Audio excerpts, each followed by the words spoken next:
Hi, this is Peter Weiss, and these are my registers and register-like things used for my final project. So I designed all of these registers myself, and these are all of the registers that are going to be used in the microprocessor for my final project.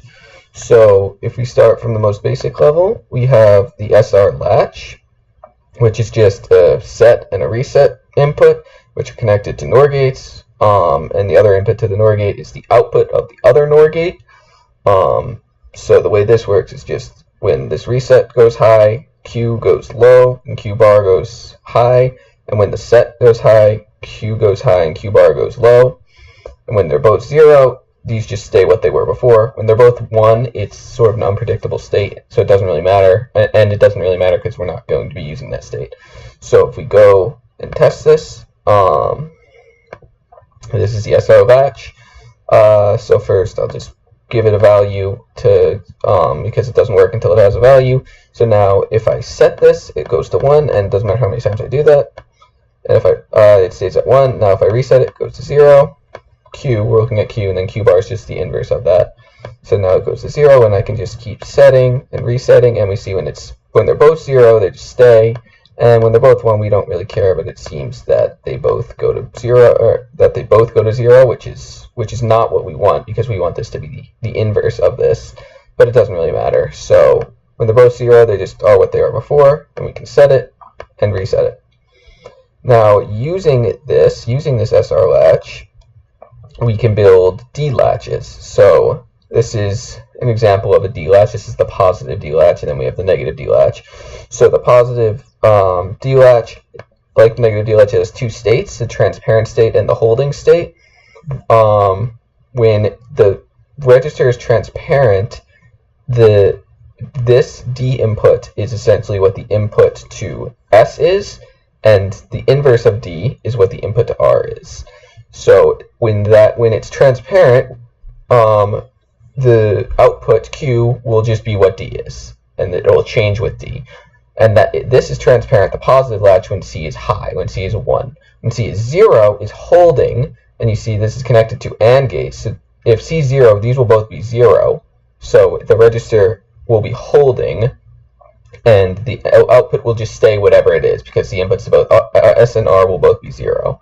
Now the extra thing we have here is a asynchronous clear input. Nothing is really synchronous yet, but this clear input does not care what C and D are. When the clear input is high, R goes high, S goes low, so the output goes low because it's resetting the output.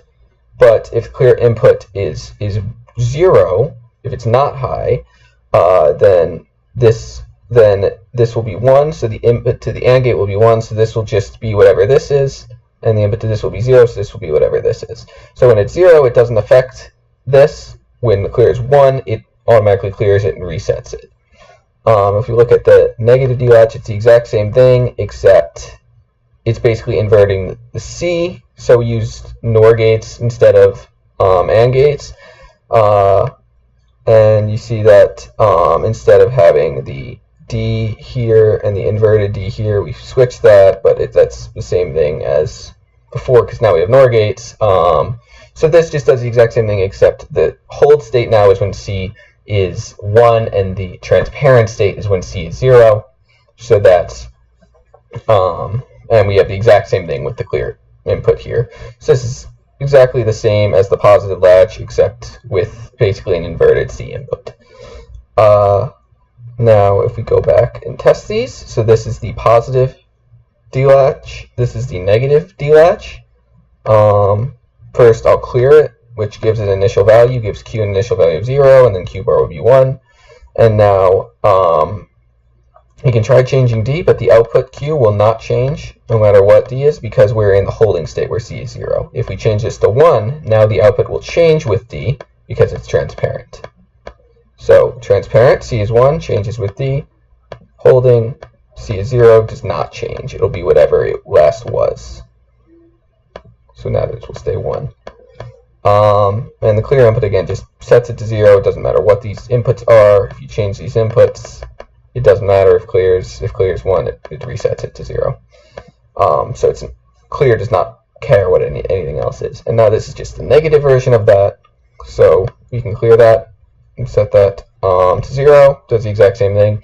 But now the transparent state is when C is 0. So now when C is 0, the output will change with D. And when C is 1, the output will not change with D. So we set that to 1. Now change C to 1. The output does not change with D. And again, clear, no matter what it is, resets it to 0. Does not care what the input that it is. Yeah. Now the next step up in the hierarchy is to take these D latches and make a D register or flip-flop out of those. So that just entails chaining two D latches together, a negative D latch and a positive D latch, to make a rising edge register. So now whenever, so now this D input will only be able to change the output on the rising edge of this clock. So when this clock is low, this C, the input to this C would be low, so this is this latch will be transparent, but this latch will be holding. So the output here can't possibly change if this is holding. So when this is low, D can change, and that'll change this, but this is holding, so that won't matter. But when clock transitions from 0 to 1, whatever is here, which is what is in D, because this is currently transparent, whatever is in the Q output will then immediately get transferred to this Q output, the output of this register, when clock transitions from 0 to 1, because then this goes from being transparent to holding, and this goes from holding to transparent. So when this goes from holding to transparent, this output changes, and that only happens on the rising edge of the clock. And again, this clear is just an asynchronous clear. It goes into the input to these clears, which doesn't care what any of the other inputs are. It immediately resets the output to 0. And it just resets both these outputs to 0, but the one we really care about is resetting this output to 0. So now we can test this. So first we have to clear it to give it an initial value, which again just gives it an initial value of 0. And now we can change this D input, but it doesn't change anything here until the rising edge of the clock. So now we have a rising edge, and it passes D from input to output. So now Q is 1. And now on the falling edge, nothing happens. This doesn't change on the falling edge. Only on the rising edge will this change. And again, we clear it, and it sets it to 0 no matter what. No, so it doesn't matter. D can change at any point. Only on the rising edge will the output change. Now we change D, and it's not a rising edge or falling edge. It doesn't change. The rising edge does. Falling edge doesn't change. Only on the rising edge does the output change. And then we can have clear, just clear it at any point. Okay, and now using this, an essential part of the microprocessor is only allowing the register to pass data from input to output at a certain time. So the way we accomplish this is we make an enabled D register. An enabled is just what I call it. It's for when the register has a load input. So we have a normal D register here. We have the clear input just to the clear input, the clock input to the clock input. So those inputs are the same. Now the D input and the load input are what's important here. So you see the load input is a select for a multiplexer. And the inputs to this multiplexer are the D input of the enabled register and the current Q output of this register here. So when load is 0, this is 0, this is 1. When load is 0, the output of this multiplexer, which is the input to this register, is going to be the current value of the register. And if it's the current value, input is the current value, it's just not going to change. It's just going to keep feeding the output back into the input and not changing. So when load is 0, this output does not change. It's whatever it was before. But now when load is 1, it selects the D input instead of the previous output. So when D is 1, now this could possibly change depending on what D is. And now it passes D from input, it passes D to output to this Q output here, of course on the rising edge because it's a register, only when load is 1. When load is 0, nothing happens. And of course, we have a clear input, which clears it no matter what. It's an asynchronous clear, but we're not really going to be using that except to reset the simulation. But that does not depend on any of these other inputs. Okay, so now we can go and test this. So this is, here is the enabled D register. So first we want to clear it to give it an initial value of 0. And now, so load is 0. So no matter what I do, except for the clear input, no matter what I do with this D and clock input, this output should not change. So D is 0, I clock it, nothing changes. D is 1, I clock it, still nothing changes. Doesn't matter what I do to the D or the clock input, this output does not change. Only when I change this load input to 1 will this output change. And now it just works like a normal register. So now on the rising edge of the clock, it passes D to output. So change D to 1.